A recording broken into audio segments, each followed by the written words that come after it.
भूमि में अपने सभी संबंधियों को देख सका।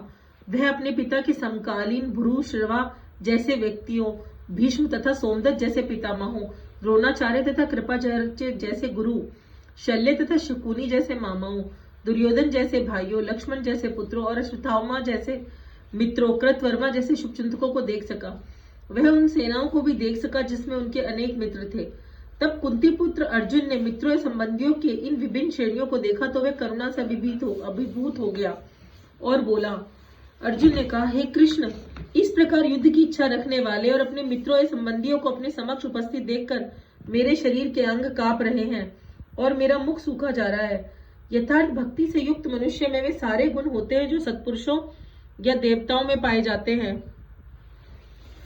तबकि अभक्त अपनी शिक्षा व संस्कृति के द्वारा भौतिक योग्यताओं में चाहे कितने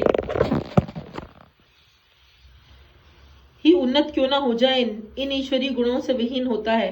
अतः स्वजनों, मित्रों या संबंधियों को युद्ध भूमि में देखते ही अर्जुन उन सब के लिए करुणा से अभिभूत हो गया जिन्होंने परस्पर युद्ध करने का निश्चय किया था।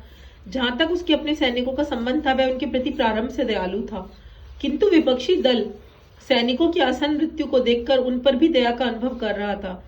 जब वह इस प्रकार सोच रहा था तो उसके अंगों में कंपन होने लगा और मुंह सूखने लगा।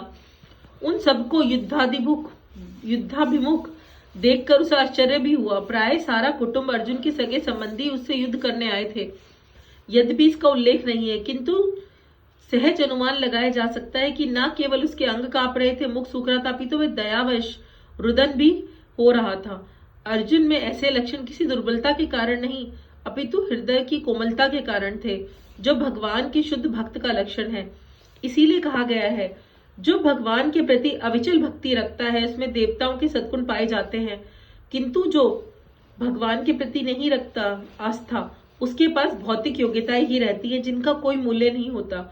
इसका कारण यह है कि वह मानसिक धरातल पर मंडराता रहता है और ज्वलंत माया के द्वारा अवश्य ही आकर्षित होता है। जय श्री कृष्ण।